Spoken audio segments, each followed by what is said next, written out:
अन्य पैकेट को लेकर वॉशरूम में चली जाती है।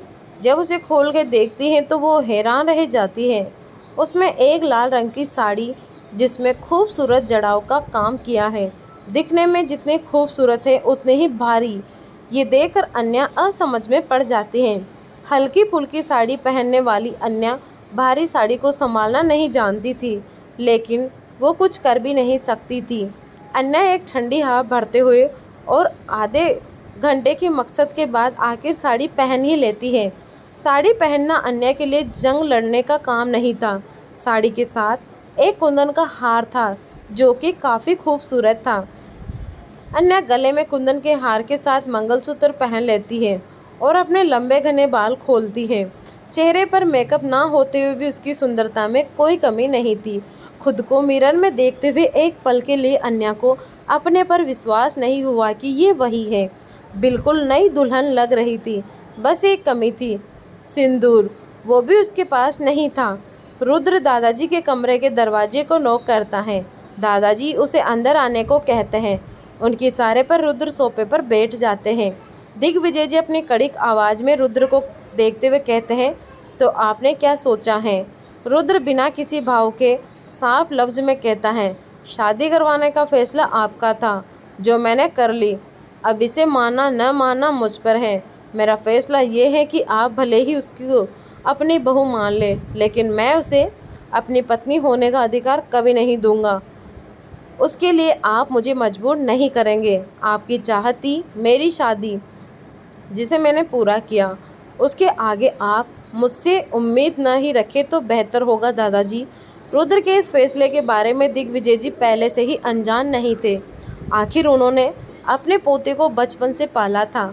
उनकी ही शिक्षा और गुण उनके अंदर थे, इसलिए वो बिल्कुल शांत रहे। दादाजी शांत लहजे में रुद्र से कहते हैं, तुमने अब तक मुझसे पूछा नहीं आखिर मैंने इसी लड़की को तुम्हारे लिए क्यों चुना? तुम तो उस दिव्यंका से शादी करना चाहते थे।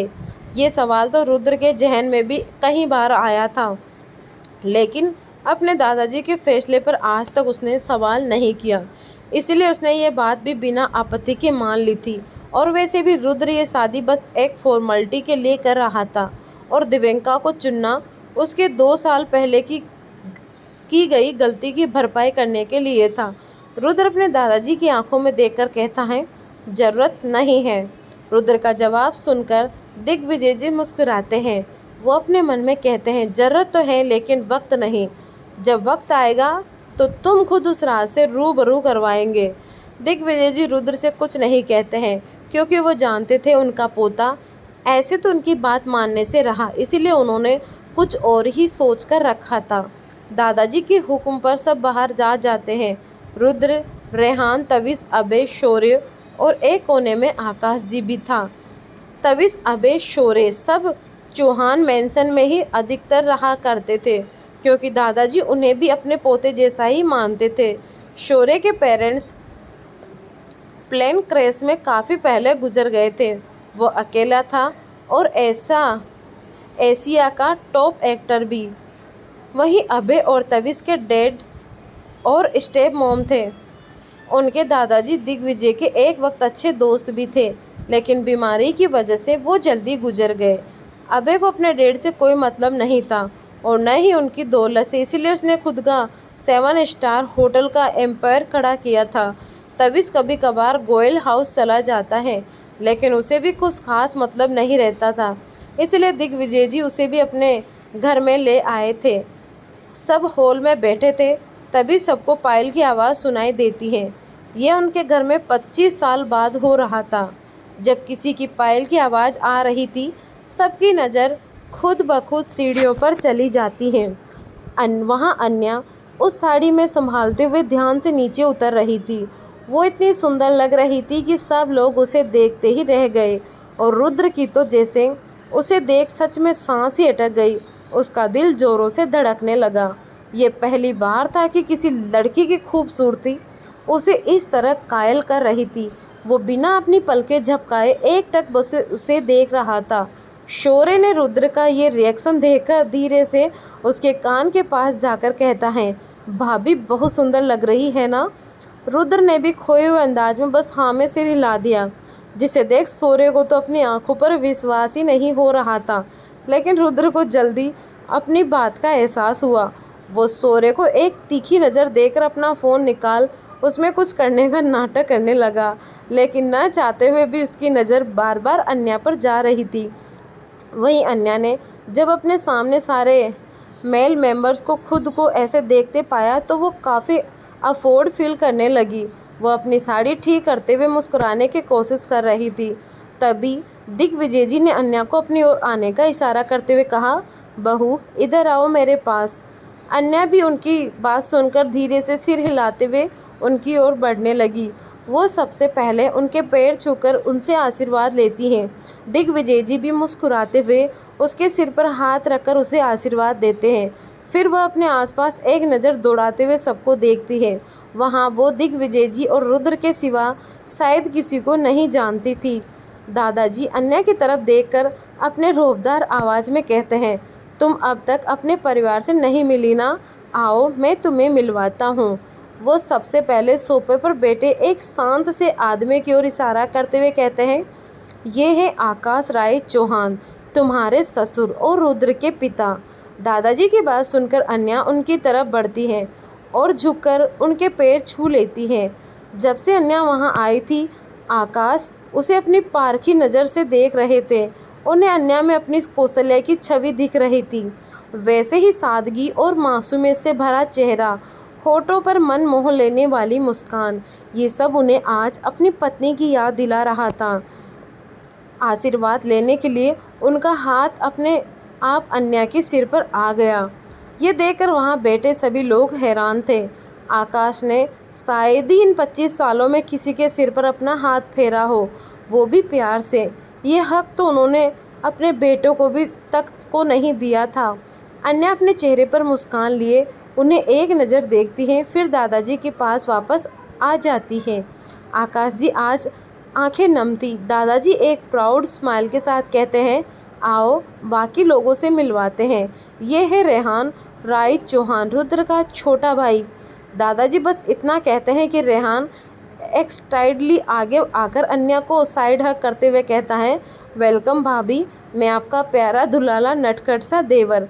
रेहान को देख अन्या मुस्कुराते उसे हेलो कहती है, लेकिन किसी की नज़र थी जो काफ़ी जानलेवा तरीके से रेहान के हाथ को देख रही थी जो अन्या के कंधे पर था। रेहान अपनी बातों में मग्न अन्या को अपने बारे में बता रहा था, जिसे वो मुस्कुराते हुए सुन रही थी। रुद्र का ये लुक शौर्य और अभय ने देख लिया था, जिसके बाद रेहान के आने वाले कल के बारे में सोच सोचकर वो दोनों अपनी हंसी को कंट्रोल नहीं कर पा रहे थे। तभी तविश भी आगे आकर अन्या से हाथ मिलाता है। ये देखकर रुद्र गुस्से में उड़ता है और अन्या और रेहान को घूरते हुए दादाजी के पास आकर कहता है, मेरी मीटिंग है, मैं ऑफिस जा रहा हूँ।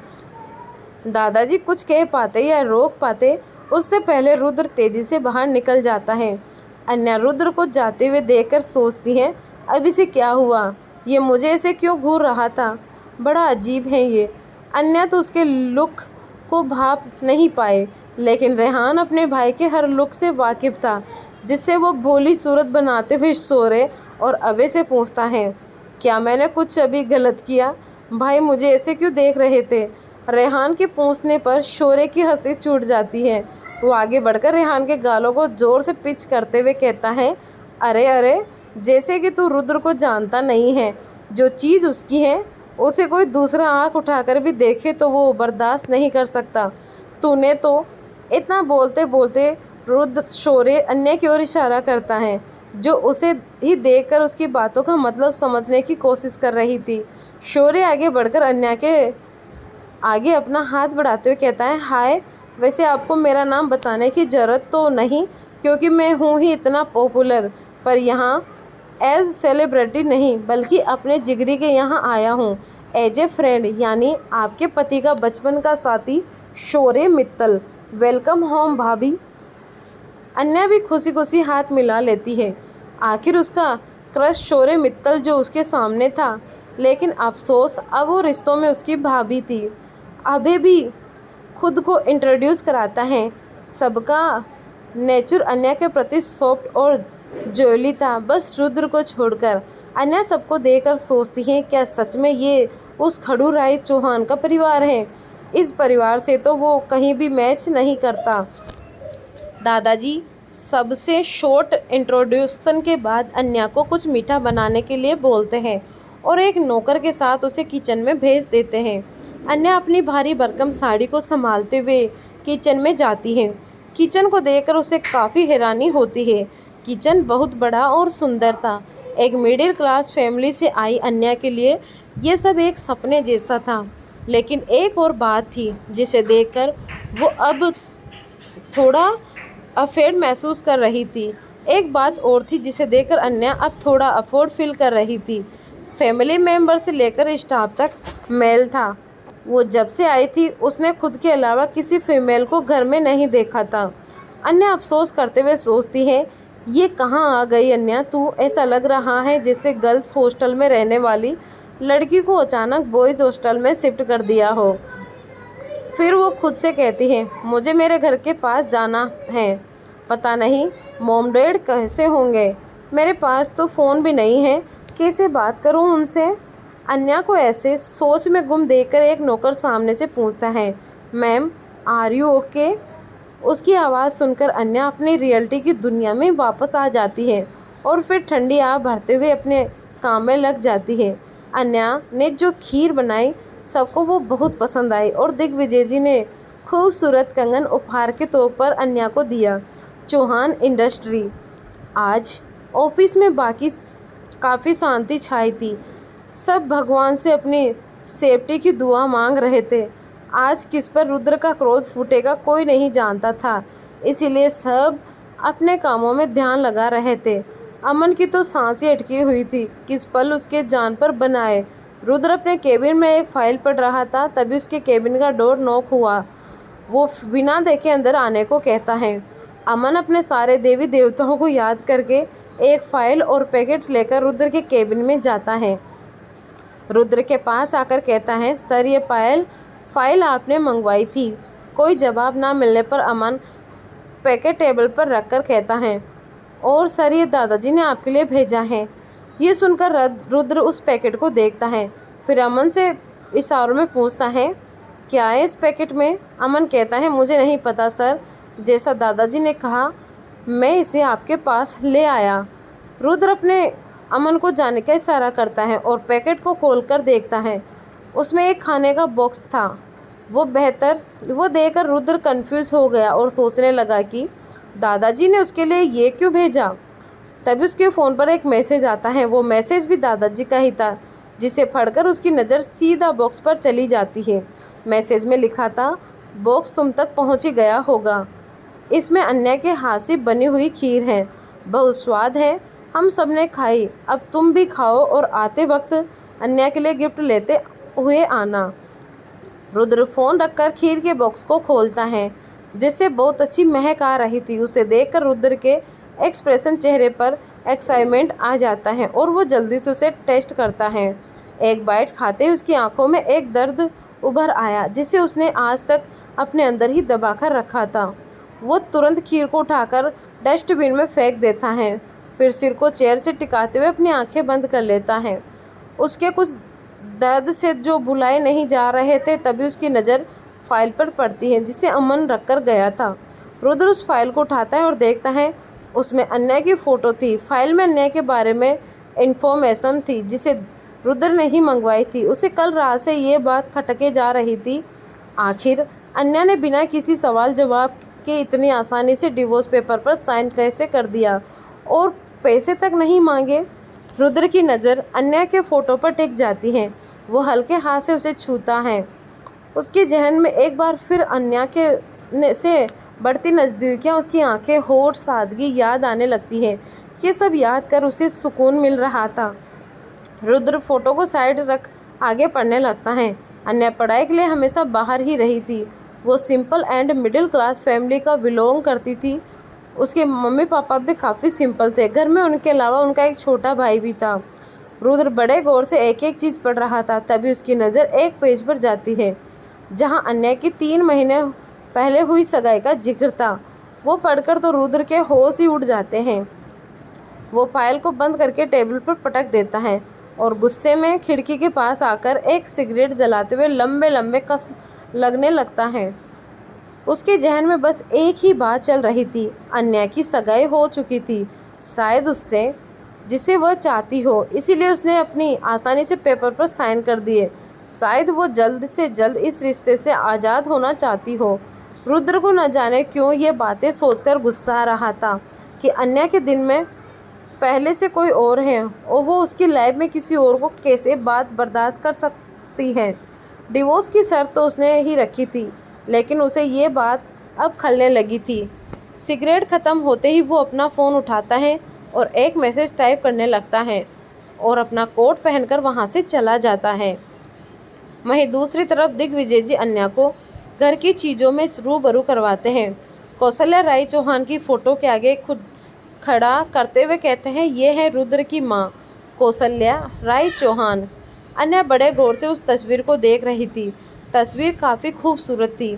उनकी आंखें देखकर अन्या की रियलाइज होता है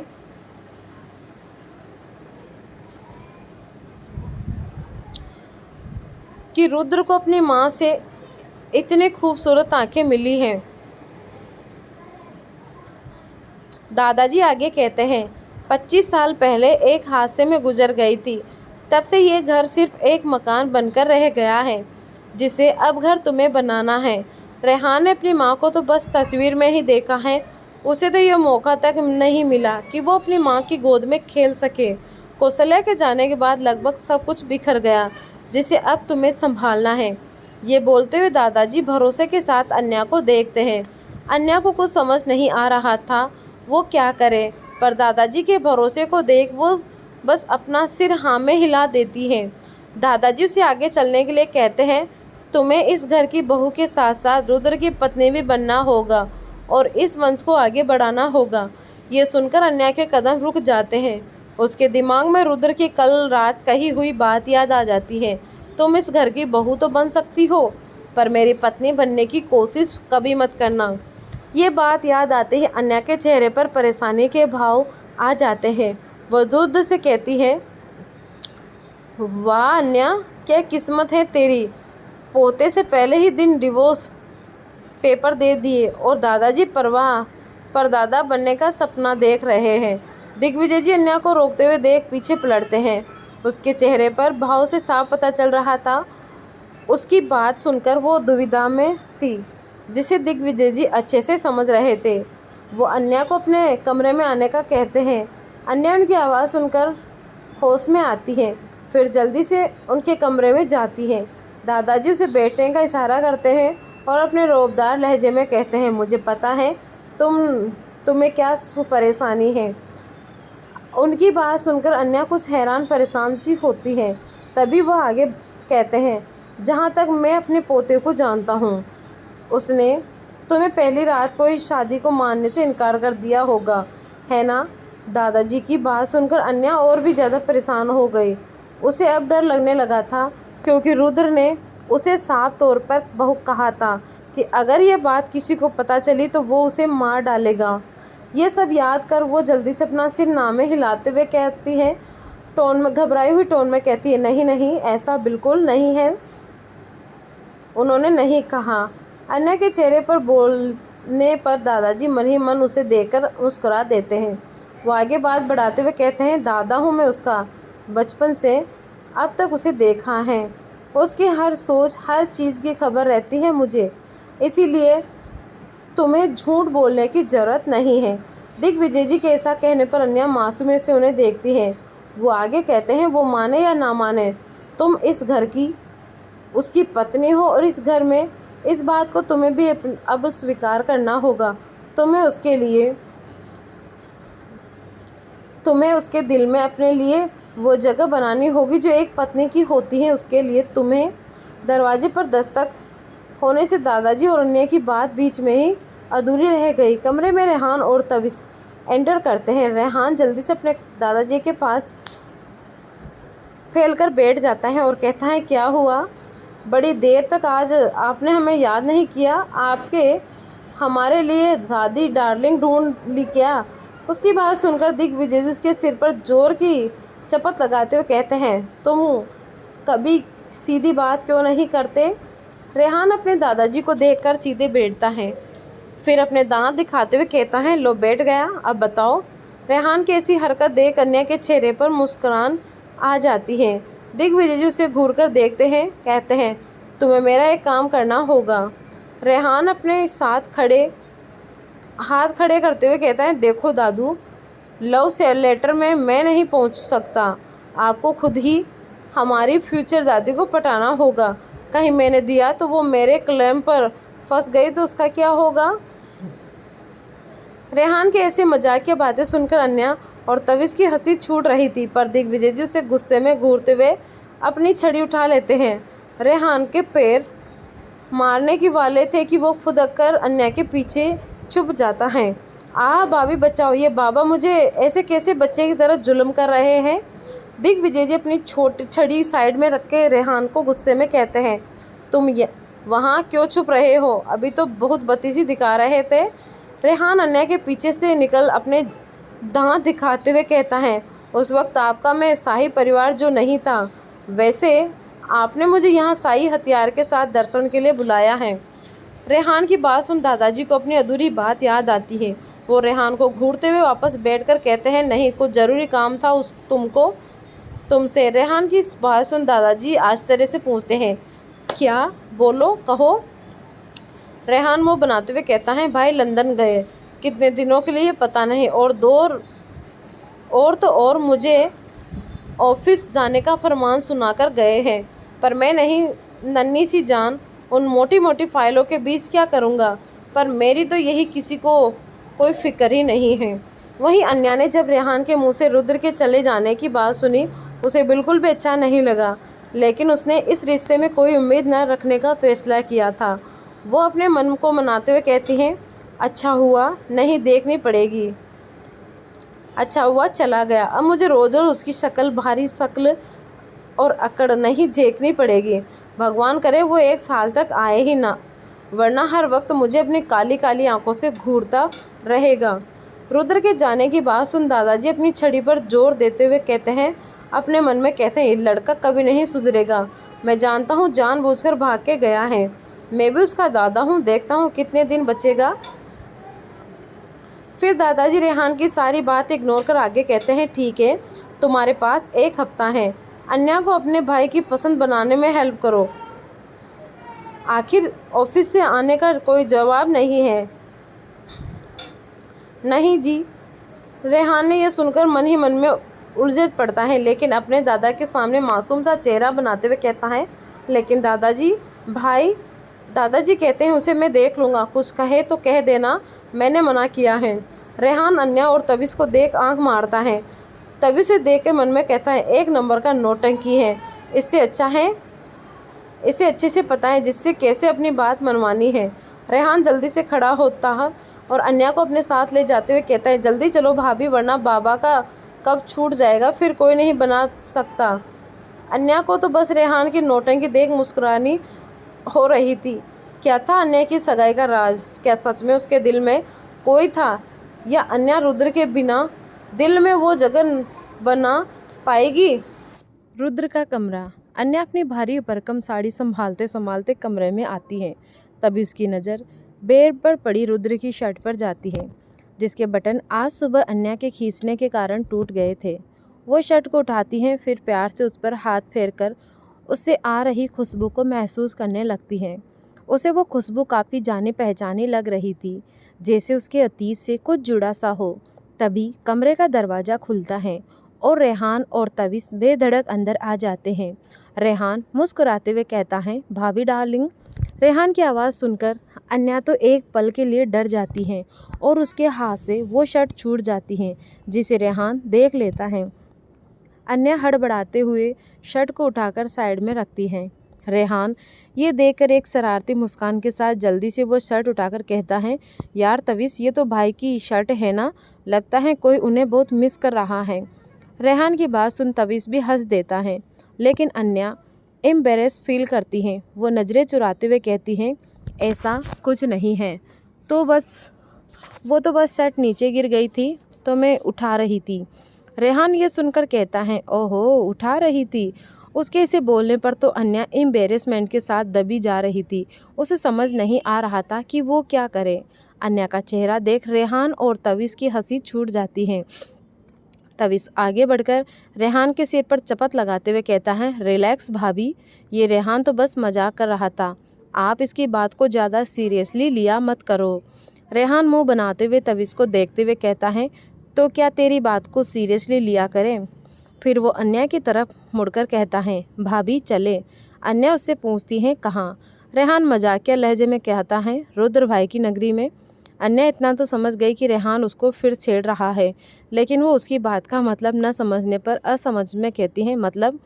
रेहान मुस्कुराते हुए कहता है, अन्या का हाथ पकड़कर आगे चलते हुए कहता है, मतलब शतलब हम रास्ते में डिस्कस कर लेंगे, पहले हमें यहाँ से जल्दी चलना होगा, क्योंकि अगर दादाजी ने हमें अपने काम में देर करते हुए देख लिया तो उनका वो शाही हथियार मुझ पर चल जाएगा, इसीलिए जल्दी चलो भाभी। रेहान अन्या को विला से बाहर ले आया। तविस भी ठीक उनके पीछे आ रहा था। अन्या को समझ नहीं आ रहा था कि वो जा कहाँ रहे हैं, लेकिन जब से वो आई थी उसके चेहरे पर अगर किसी की बातों से मुस्कान आई थी तो वो रेहान था। रेहान ने उसे काफ़ी कंफर्टेबल फील करवाया। उसे ऐसा बिल्कुल नहीं लगने दिया कि वो किसी शहर में अनजान लोगों के बीच में थी। रेहान तविस और अन्या के साथ कार में बैठकर वहाँ से निकल जाता है। रास्ते भर रेहान अपनी बकबक और मजाक से अन्या को हंसाता रहता है। वक्त कब बीता और रास्ता कैसे कटा अन्या को कुछ पता ही नहीं चला। लगभग 1 घंटे बाद रेहान ने शहर के सबसे बड़े ब्यूटिक के शोरूम के बाहर कार रोकी। वो बड़े प्यार से अन्या को अंदर लेकर गया। अन्या तो बस आंखें फाड़े चारों तरफ देख रही थी। एक मिडिल क्लास लड़की के लिए ऐसी जगह पर आना तो एक सपना ही था, लेकिन अब वो मिसेस रुद्र राय चौहान थी, जो पूरे देश का नहीं बल्कि पूरे एशिया का सबसे अमीर और पावरफुल इंसान था, जिसके आगे मंत्री, बिजनेसमैन और अंडरवर्ल्ड के लोग भी झुकते थे। रुद्र ने इस मुस्कान पर पहुंचने के लिए बहुत मेहनत की थी, यहाँ तक कि उसके खुद को भी भुला दिया था। अब उसके पास सब था, पैसा, पावर, नाम, शोहरत, लेकिन जो नहीं था वो था सुकून और खुशी। रेहान अन्या को वीआईपी एरिया में ले जाता है, जहाँ 2 लाइन में स्टाफ खड़े होकर उनका स्वागत कर रहे थे। रेहान ने अन्या के लिए पूरा स्टोर बुक कर दिया था, ताकि उसकी भाभी को कोई तकलीफ या अफोर्ड फील ना हो। रेहान वहाँ के स्टोर के मैनेजर को इंट्रोडक्शन देता है और अन्या को अपने साथ ले जाने का इशारा करता है। अन्या अपने सामने खड़ी सेल्स गर्ल के हाथों में पकड़ी ड्रेस को देख रही थी। उसकी तो आंखें खुली की खुली रह गई। सारी ड्रेस एक से बढ़कर एक थी। अन्या तो उन्हें देखकर ही शर्म से पानी पानी हो रही थी। पहनना तो दूर की बात है, किसी का नेक डीप था तो कोई धाई से रिवेलिंग भी, तो किसी का बैक नहीं था तो कोई बस नाम की ड्रेस थी। अन्या ये सारे कपड़े तो बिल्कुल नहीं पहन सकती थी।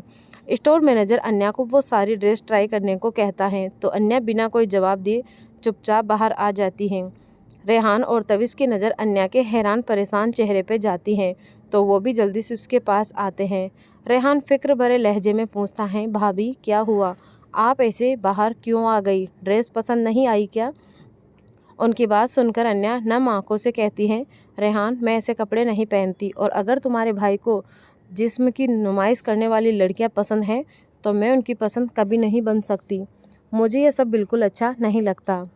अन्या की बात सुनकर रेहान को रियलाइज़ होता है कि अनजाने में उसने अन्या को बाकी लड़कियों जैसा समझ लिया था, लेकिन अन्या अलग थी। वो अपने कान पकड़कर मासूमी से कहता है, सॉरी भाभी, मुझसे गलती हो गई। मेरे रुद्र भाई ऐसे नहीं हैं, वो किसी को कपड़ों से जज नहीं करते। ये मेरी बेवकूफ़ी और नादानी से हुआ, प्लीज़ माफ़ कर दो, और आप ऐसे रो मत प्लीज़। अन्या जल्दी से उसका हाथ कान से हटाते हुए कहती हैं, कोई बात नहीं। रेहान फिर हल्का मुस्कुराते हुए अन्या के कंधे पर हाथ रखते हुए कहता है, तो फिर हम अपनी शॉपिंग कंटिन्यू करते हैं और कुछ अच्छा सेलेक्ट करते हैं।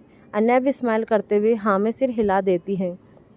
रेहान और तविश ने मिलकर पूरे स्टोर के अच्छे और अन्या की पसंद के हिसाब से कपड़े छान मारे। चारों तरफ कपड़े और बीच में रेहान और तविश थे। तविश अपने सर पर हाथ रखकर कहता है, यार आज तक मुझे एग्ज़ाम के पेपर इतना टफ नहीं लगे जितना ये लड़कियों के कपड़ों को सेलेक्ट करना लगा। रेहान उसकी बात सुनकर कपड़े देखते हुए कहता है, यार कह तो सही रहा है, पर फ़िलहाल अपने पास और कोई चॉइस भी नहीं है, चल जल्दी कर। अन्या अंदर रूम में ढेर सारे ड्रेस ट्राई करके रेहान और तविश को दिखाती है। सारे ड्रेस में अन्या काफ़ी खूबसूरत लग रही थी। लास्ट में जब अन्या ने एक रेड कलर का गाउन पहन के आती है तो रेहान तविश सारे एम्प्लॉयज़ अन्या को देखकर दंग रह जाते हैं। रेहान ने चुपके से अन्या की वो फ़ोटो लेकर रुद्र को भी भेज दी और कैप्शन में लिखा, beauty in red, you missed it. Rehan ने उसके लिए काफ़ी सारे कपड़े पैक करवाए और घर पर डिलीवर करने के लिए कह दिया। रेहान और तविश अन्या को रुद्र के फेवरेट रेस्टोरेंट में ले गए जो कि अभय का ही था। अभय काम से बाहर था इसीलिए वो उन लोगों को ज्वाइन नहीं कर सका, लेकिन तविश और रेहान को सब पहचानते थे इसलिए सब ने उन्हें यही एरिया प्रोवाइड किया जो रुद्र हमेशा बुक करता है। कुछ ही वक्त में अन्या उन दोनों से काफ़ी अच्छे से घुल मिल गई थी। उसे इस अनजान शहर में 2 नए दोस्त मिल गए थे। वो तो भूल ही गई थी कि जिस रिश्ते की आड़ में उसे वे खुशियाँ मिल रही हैं ये सिर्फ कुछ वक्त के लिए हैं। रेहान और तविश ने अन्या को रुद्र की पसंद नापसंद से रूबरू कराते हुए अपना खाना फिनिश किया। फिर वो जल्दी से अपने आगे की मंजिल के लिए बढ़ गए। उनका नेक्स्ट स्टॉप था एक बड़ा सैलून एंड स्पाई। अन्या को मेकअप की इतनी ज़रूरत तो नहीं थी, लेकिन थोड़े चेंज के लिए अन्या रेहान और तविश ने उसका मेक ओवर करवाया। मेक ओवर के बाद जब अन्या रेहान और तविश के सामने आई तो दोनों अपना मुंह खोले उसको देखे जा रहे थे। अन्या उनका ऐसा रिएक्शन देखकर टेंशन में कहती हैं, क्या हुआ, मैं अच्छी नहीं लग रही हूँ? तुम लोग कुछ बोल क्यों नहीं रहे हो? रेहान अपना फ़ोन निकालकर किसी को कॉल करते हुए कहता है, मुझे लगता है कि मुझे भाई के लिए हॉस्पिटल में एक वीआईपी रूम बुक करा लेना चाहिए। उसकी बात सुन अन्या परेशानी से कहती हैं, पर क्यों, वो ठीक तो है ना? रेहान सीरियस वे में कहता है, भाभी आप लग ही इतनी खूबसूरत रही हो कि भाई तो सच में हार्ट फेल होने के चांसेस हैं, रिस्क नहीं लेना चाहिए। तभी हंसते हुए कहता है, भाभी इसका मतलब है आप बेहद खूबसूरत लग रही हो। ये ऐसे ही फालतू तरीके से कॉम्प्लीमेंट देता है। रेहान तविश को घूरते हुए कहता है, अच्छा बच्चों मैं फालतू बात करता हूँ, रुक अबे भाई को फ़ोन करके उस लैला के बारे में बताता हूँ जिसके चक्कर में तू मजनू बने फिर रहा है। इतना बोलते हुए रेहान अभय का नंबर डायल करने लगा तो तविश के चेहरे का रंग ही उड़ गया। वो जल्दी से उससे फ़ोन छीन कर कहता है, अरे मेरे लाल तो गुस्सा क्यों हो जाता है छोटी छोटी बात पर? तभी अन्या पूछती हैं, वैसे ये लैला कौन है? ये सुनकर रेहान उछलते उसके पास जाकर कहता है, मैं बताता हूँ भाभी, वो इतना ही कहता है कि तविश पीछे से उसका मुंह बंद करके कहता है, कोई नहीं भाभी, ये तो बस कुछ ही भी कहता है, आप ध्यान मत दो। रेहान खुद को उसकी पकड़ से छुड़ाकर अन्या का हाथ पकड़कर उसे जल्दी से वहाँ से ले जाते हुए कहता है, अरे भाभी आप मेरी सुनो। तविश भी भागकर उनके पीछे आने लगता है। वो तीनों चूहे बिल्ली की तरह एक दूसरे के पीछे थे। अन्या थक कर उन दोनों को रोकते हुए थोड़ी तेज़ आवाज़ में कहती हैं, मुझे नहीं जानना और अब तुम दोनों झगड़ना बंद करो, मैं थक गई हूँ, अब घर चले। अन्या के ऐसे कहने पर दोनों अच्छे बच्चे की तरह शांत होकर बस अपना सिर हाँ में हिला देते हैं। फिर तीनों घर के लिए निकल जाते हैं। वहीं लंदन में Rudra back to back meeting attend कर रहा था। तभी किसी को कॉल करने के लिए वो जैसे ही फ़ोन उठाता है तो उसे रेहान का एक मैसेज दिखाई देता है। वो मैसेज ओपन करता है और देखता ही रह जाता है। उसकी नज़र मैसेज में आए फ़ोटो पर जाती है और उसकी नज़रें वहीं पर टिक जाती हैं। रुद्र को होश नहीं था कि वो कितनी देर एकटक अन्या की फ़ोटो में खोया बैठा था। फिर वो फ़ोन को बेड पर रखकर अपने पॉकेट से सिगरेट निकालते हुए बालकनी में आया और उसे जलाकर लंबे लंबे कस लेने लगा। बाहर से देखने में वो इस वक्त जितना शांत था, अंदर से उतना ही बेचैन। रुद्र अपने मन में उमड़ रहे जज्बातों को कंट्रोल करने में लगा था, लेकिन वो भी अब थोड़ा मुश्किल हो रहा था। उसे रोज़ एक नई फ़ोटो आने लगी थी घर से। कभी अन्या के हाथों के बने पराठे के मज़े लेते हुए फ़ोटो भेजते, तो कभी सब मिलकर रात का मज़े लेते हुए गेम्स की फ़ोटो भेजते, तो कभी सब साथ में अन्या के साथ सुबह सुबह योगा करते हुए फ़ोटो भेजते।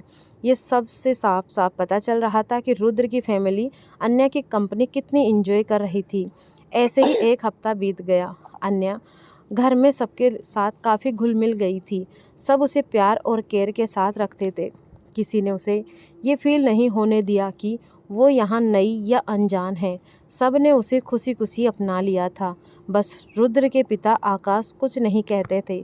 वो बस शांति से अपने कमरे में 25 साल से हो रही चीज़ों को बदलते देख रहे थे। जहाँ कभी उनकी कौशल्या थी जी की हंसी गूंजा करती थी, अब वहाँ अन्या की हंसी गूंज रही थी। रात के करीब 11 बजे थे। चौहान मैंसन का बड़ा सा दरवाज़ा खुलता है और उसके अंदर 2 काले रंग की कार एंटर होती है। बॉडीगार्ड ने कार का दरवाज़ा खोला, रुद्र बाहर निकला और बिना कुछ कहे अंदर की ओर चल दिया। इस वक्त घर के सारे लोग अपने कमरे में थे और किसी को रुद्र के आस घर वापस आने का कोई अंदाज़ा नहीं था, यहाँ तक कि अन्या को भी नहीं। वो तो कहीं ना कहीं ये भूल ही जाना चाहती थी कि वो उस शैतान से रिश्ते में बंधकर यहाँ पर रह रही है। रुद्र अपने कमरे की ओर जाता है और धीरे से दरवाज़ा खोलता है। अंदर हर तरफ अंधेरा था, बस एक छोटी नाइट लैम्प ऑन थी जो उसके बेड के पास जल रही थी। कमरे आते ही रुद्र को एक नई सी खुशबू ने चारों तरफ से घेर लिया। उसकी नज़र सीधा बेड पर सुकून से सोई हुई अन्या पर जाती है, जिसे देखकर वो अपने कदम उसकी ओर बढ़ाता है।